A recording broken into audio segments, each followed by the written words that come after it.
Assalamualaikum warahmatullahi wabarakatuh. Saya Andre Fernandes Tumorang dengan NPM 22.118.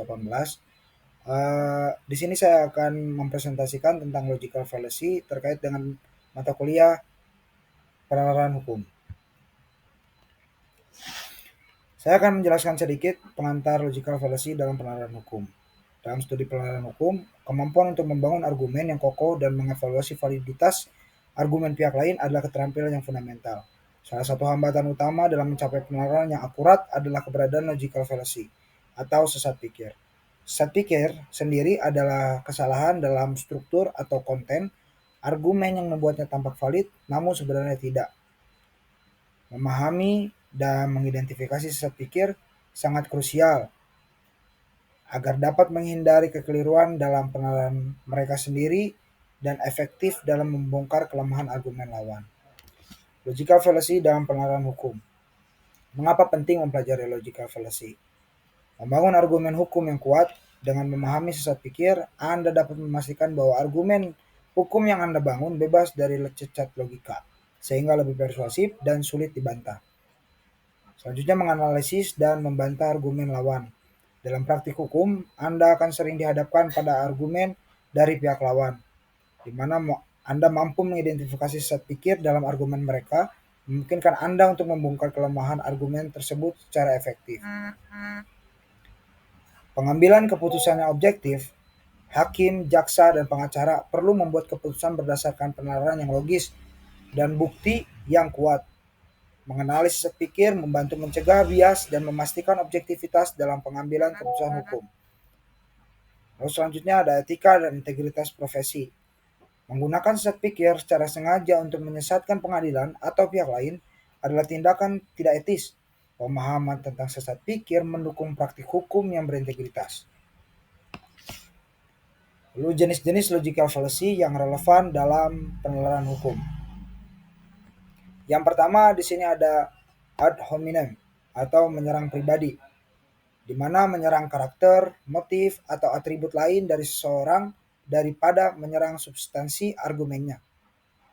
Contohnya seperti kesaksian saksi ini tidak bisa dipercaya karena dia adalah mantan narapidana, di mana fokus pada latar belakang saksi bukan pada kebenaran kesaksiannya.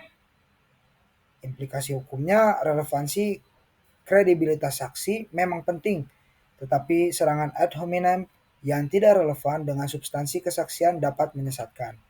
Lalu yang kedua ada strawman atau manusia jerami, di mana mendistorsi atau menyalahartikan argumen lawan agar lebih mudah diserang. Contohnya seperti jaksa penuntut ingin semua narapidana dihukum mati, padahal hukuman rehabilitasi lebih manusiawi. Di sini kita dapat menyimpulkan, jaksa hanya menuntut hukuman mati untuk kejahatan berat tertentu, bukan semua narapidana. Implikasi hukumnya, pihak yang menggunakan ini menciptakan manusia jerami atau argumen palsu untuk dihancurkan, mengalihkan perhatian dari argumen yang sebenarnya. Lalu yang ketiga ada appeal to authority atau argumentum ad verecundiam, di mana mengklaim bahwa suatu argumen benar karena didukung oleh otoritas, meskipun otoritas tersebut tidak ahli dalam bidang yang relevan atau ada perbedaan pandangan di antara para ahli. Contohnya seperti pendapat ahli hukum terkenal X pasti benar karena dia adalah profesor di universitas ternama. Di sini kita dapat menyimpulkan meskipun keahliannya diakui, bukan berarti pendapatnya mutlak dan tidak bisa diperdebatkan, terutama jika ada ahli lain yang berpendapat berbeda atau konteks kasusnya unik. Implikasi hukumnya di sini ialah keterangan ahli memang penting, tetapi bobotnya harus dievaluasi berdasarkan relevansi metodologi dan konsensus keilmuan, bukan hanya karena reputasi semata. Lalu yang keempat ada appeal to popularity atau bandwagon atau argumentum ad populum, di mana mengklaim bahwa suatu argumen benar karena banyak orang mempercayainya atau melakukannya. Contohnya dalam hukum seperti semua orang tahu bahwa terdakwa itu bersalah, jadi dia pasti bersalah. Di mana opini publik betapapun kuatnya bukanlah bukti hukum yang valid. Implikasi hukumnya di sini ialah keputusan hukum harus didasarkan pada bukti dan fakta yang disajikan di pengadilan, bukan pada sentimen atau opini mayoritas. Lalu yang kelima ada false dilemma atau black or white atau dilema palsu, di mana menyajikan hanya dua pilihan sebagai satu-satunya alternatif, padahal ada lebih banyak pilihan yang tersedia.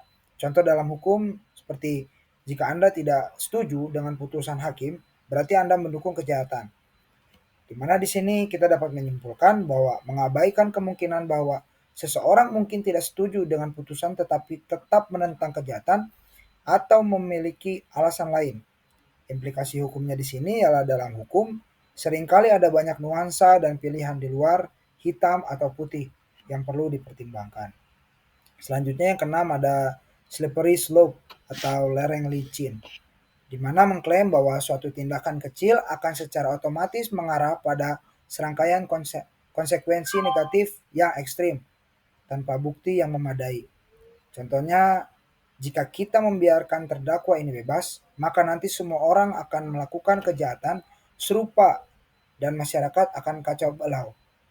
Di sini kita dapat menyimpulkan, meskipun ada potensi dampak, klaim ini mengabaikan faktor-faktor lain dan tidak menyajikan bukti kausalitas yang kuat. Implikasi hukumnya di sini, di mana argumen ini mencoba memicu ketakutan daripada menyajikan analisis logis tentang konsekuensi yang mungkin. Lalu yang selanjutnya yang ketujuh ialah begging the question atau circular reasoning atau penalaran melingkar, di mana mengasumsikan kebenaran dari kesimpulan dalam premis argumen itu sendiri. Contohnya ya terdakwa ini bersalah karena dia melanggar hukum, dan melanggar hukum adalah tindakan bersalah, di mana kesimpulannya ialah bersalah sudah diasumsikan dalam premis melanggar hukum. Dalam implikasi hukum, argumen ini tidak memberikan alasan independen untuk kebenaran kesimpulan, hanya mengulanginya dalam bentuk yang berbeda.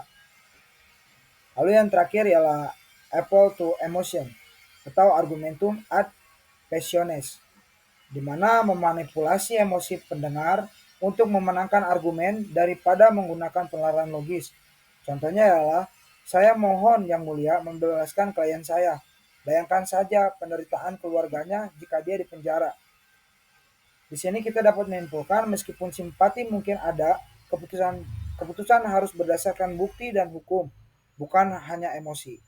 Implikasi hukumnya di sini ialah penting untuk membedakan antara presentasi kasus yang empatik dan manipulasi emosi yang tidak relevan dengan fakta dan hukum. Lalu pada bab 3 ialah cara menghindari dan mengidentifikasi logical fallacy. Yang pertama ialah pahami struktur argumen, yaitu identifikasi premis dan kesimpulan dari suatu argumen. Lalu yang kedua, cari bukti pendukung, di mana evaluasi apakah premis yang diberikan benar dan relevan untuk mendukung kesimpulan. Lalu yang ketiga, pertanyakan asumsi, yaitu apakah ada asumsi yang tidak dinyatakan atau tidak terbukti dalam argumen. Lalu yang keempat, perhatikan relevansi, apakah semua poin yang disajikan relevan dengan topik yang sedang dibahas. Lalu yang kelima, berpikir kritis, jangan mudah menerima argumen hanya karena terdengar meyakinkan atau berasal dari sumber yang berotoritas. Selalu evaluasi secara mandiri. Latihan dan studi kasus, di mana semakin banyak Anda berlatih mengidentifikasi sesat pikir dalam berbagai skenario atau termasuk kasus hukum, semakin tajam kemampuan Anda. Kesimpulannya di sini ialah memahami logical fallacy adalah pilar penting dalam mata kuliah penilaian hukum. Kemampuan untuk mengidentifikasi dan menghindari sesat pikir akan membekali Anda dengan keterampilan analisis yang tajam, memungkinkan Anda untuk membangun argumen hukum yang kuat, secara efektif membantah argumen lawan, dan berkontribusi pada sistem hukum yang didasarkan pada kebenaran dan keadilan. Terima kasih. Sekian presentasi dari saya. Selamat sore.